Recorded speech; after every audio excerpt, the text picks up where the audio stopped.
Hey guys, what's going on? This is Andrew here today, and we're going to be discussing my computer that I have been using for the past 6 to 7 years and how well it holds up to this day.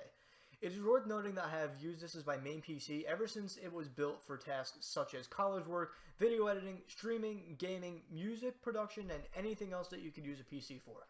Even after getting all 4 consoles last generation, this was my go-to platform for third-party games, because all the games that you would get third-party ran so much better on this computer than the consoles, as well as you were able to turn the settings much higher as well. It is worth noting that somewhere down the line, though, I upgraded my GPU so I can start playing at higher resolutions, but after building my brother a Ryzen PC this past holiday, I gave him that GPU since we couldn't secure him one at the time due to scalping, and he gave me back the original GPU that I was using in this computer when I first built it. The reason I did that is because I actually just secured the PS5 and the Xbox Series X, so I already have 2 current-gen consoles.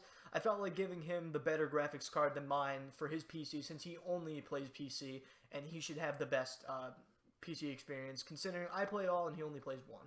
So now that we've discussed that, what's in this computer? Well, I built this for roughly $1,200 during the holiday season of 2014, so these specs were pretty high-end for the time period. So my PC packs an i7 4770K, 16 gigabytes of DDR3 1600 MHz RAM, and a GTX 970. So, although I said 16 gigabytes of DDR3 1600 MHz RAM, I have recently upgraded to 32 gigabytes, but saw no game performance increase. So I just basically said 16 gigabytes, but I'm using 32 gigabytes, and I have recently added an SSD, and I have an extra 3 terabyte HDD for games. But obviously with those new specs added, game performance has really not been affected. So it's basically, at this point, the original PC. So I figured now that I have everything at its original spec, basically at this point, it would be a good time to talk about my PC. Because, you know, it's at its original spec, at its original specs, and I'm able to talk about how it holds up to this day, since it's all at its original. So I haven't done any overclocking, like I just said like 3 million times now. This is basically the same computer minus the very few upgrades that I have described. So now that we talked about all that, let's get into testing games. We're just going to be testing games today. There's no need to test any other applications. We're just going to be focusing on games. So I hope you guys enjoy. This is how the PC holds up. So in order to ensure the best performance out of this PC, I'm going to be plugging my PC into the Elgato Game Capture HD and recording from my laptop so that we're not having anything hold back the computer and we can get the best performance possible. And what we're going to be targeting is 1080p max settings, because when I built this computer in 2014, I was aiming at 1080p max since it was a high-end computer. I didn't have a 1440p or 4K monitor at the time, and although I'm playing at higher resolutions now, I'm going to be focusing on what I was focusing on when I first built the computer and seeing if it can still do it well to this day. So I hope you guys enjoy this video. It's only going to be in 30 FPS because my Elgato does only 1080p up to 30 and 720p at 60, and since we're doing 1080p video, I'm going to have to do 1080p 30. So I hope you guys enjoy everything. So let's start talking about Crysis. So this was a game that was pushing PCs to the limits back in 2007. Many PCs weren't able to run this, and this almost couldn't run on the current gen consoles at the time. So when I set this to the max settings, we were getting anywhere from 60 to even up to 100 FPS. So I guarantee if you were to lower the settings in this game, you'd probably even be able to get a little closer to potentially 120, but from what we saw, the lowest I ever saw this go down to was about 60, and the highest I saw it go was slightly above 100. So not a bad start for the 970. I know this is an older game, but this is one that people still talk about to this day. So the next one I'm going to be testing is a very common one, since a lot of people still play this game to this day and would like to see how their PCs perform. Well, you'll be surprised to see that GTA 5 at the max settings, at the absolute maximum, can tend to be demanding, much more demanding than some of the modern games even to this day. So I set this to 1080p max, and we're seeing anywhere from the high 30s to about the mid 40s in terms of performance at max settings. I definitely recommend, if you're going to be playing this on a 970, have it at mainly high to very high to ultra, but turn off like stuff like MSAA or FXAA, because it just makes the game perform a lot better when that kind of stuff is turned off. But overall, GTA 5 ran pretty well with these settings all the way high, but like I said before, the aging card, and especially with the VRAM limit, I made this game at the max settings not run the best. Obviously, you see in here, I sped up the gameplay because the benchmarks, the in-game benchmarks on here take a while. But yeah, I'd say this game still performs pretty well, and yeah, this card holds up very well with this game. But like I said before, definitely turn the settings down. Don't put it to max. It's not worth it on this game.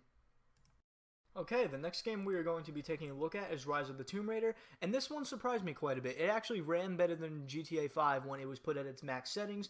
Right here, you're seeing that the frame rate is a little bit high, but it turns out when you're mainly doing like a simple playthrough with actual gameplay, these benchmarks can be a little misleading because the game really only runs from the high 40s to the mid 50s. I'd say an average frame rate that you would get while playing this game is probably something like 55 maybe, and it will hit 60 at times, but you will mainly see it ranging from 50 to high 50s. That's just my take on it based on what I've observed. The benchmark that you're going to see at the end of here says that the average is 60, but I'd say listen to what I said more than what the benchmark is telling you, because I think the benchmark is a little bit misleading. The next game on our list is a very highly optimized game, Halo the Master Chief Collection. I am playing Halo CE Anniversary Edition, and you can see anywhere from like the 70s to 100 plus FPS, which is great for a game like Halo because when you're playing a first-person shooter, you want to get the highest frame rate.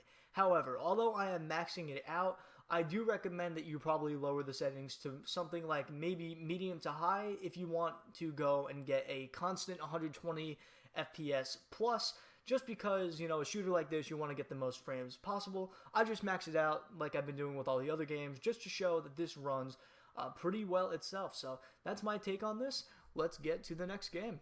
Alright, so now we are looking at Battlefield 5, and this game surprisingly runs very well. I mean, everything is maxed out at 1080p, and most of the time when you're playing a game like this, you're not going to be maxing out the settings since it's mainly a multiplayer style game, but I enjoy the campaign and like to get the visuals, so I set it to the max just like I've been doing for the past few games or so, and right now it is running very well. You're getting anywhere from the mid 40s to the high 50s and sometimes even hitting 60.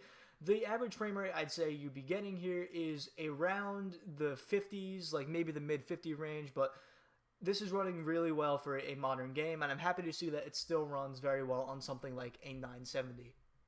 Okay, so now we're looking at Control, a game that is similarly looking to Quantum Break, made by the same developers obviously. In a zone like this, you will be seeing something from like the 40s to the 50s, but when you go into something like the building, like you will be seeing in the next cutscene, you will be seeing something more like from the low to the mid 30s, just because it's a little more demanding inside. There's probably more details and everything, so that's really what you should be expecting. You'll see that coming up on the screen in about 2 seconds after this little cutscene. Yeah, just right here, you're more so seeing like the very high 20s to about the low to mid 30s. So yeah, I'd say that this game, if you were going to be playing it on a 970, definitely turn it down. But as I've been saying this whole video, I wanted to max everything out just to see how it holds up, because when newer games are coming out, when you're playing them at the lower settings, they're going to be running more similarly to these games that are running at its highest.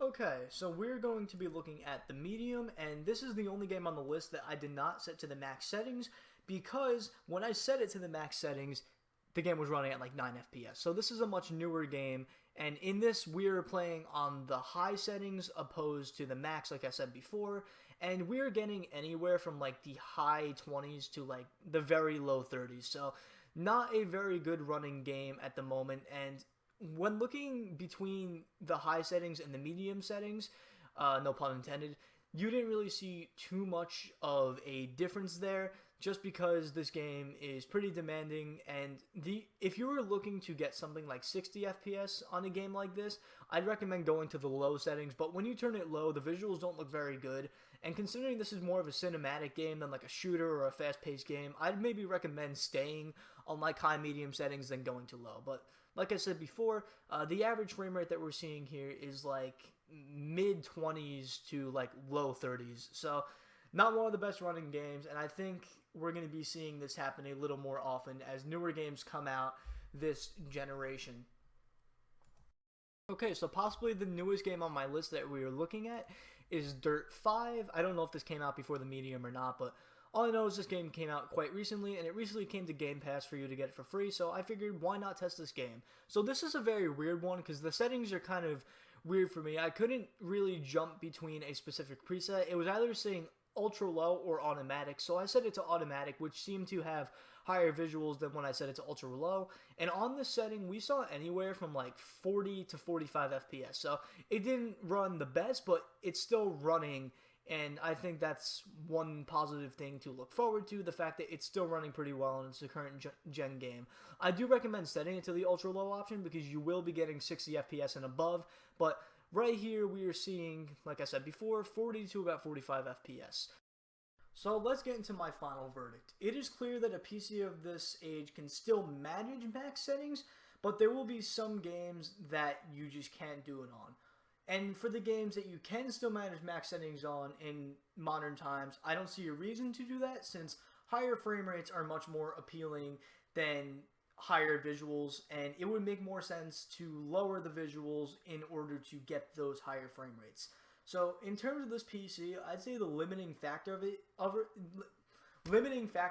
is definitely my GTX 970, as it is a 4GB card, but technically it is actually a 3.5GB card, which was discovered a few years back and caused NVIDIA to have to give a certain amount of money to certain owners of it. I never appealed to it, so I never got my money from it, but a VRAM limit of 3.5GB is really going to hold back a card like this, and it is shown that it's holding it back because you see cards like the 570 and the 580, the RX 570 and RX 580, I should say, that have similar power to the 970 but are pushing through much more because of that 8GB VRAM limit. So games like Doom Eternal have a VRAM limiter and won't let you go to the max settings, which means that you have to turn the settings lower to run the game. Otherwise, you will be getting a ton of stuttering, and in order to get a non-stuttering experience, you have to have the game to where it's below the VRAM limit. So the only way to fix the limiter is to do tweaking outside the game, but a lot of people don't want to mess around with that because a lot of people are just casual people who want to have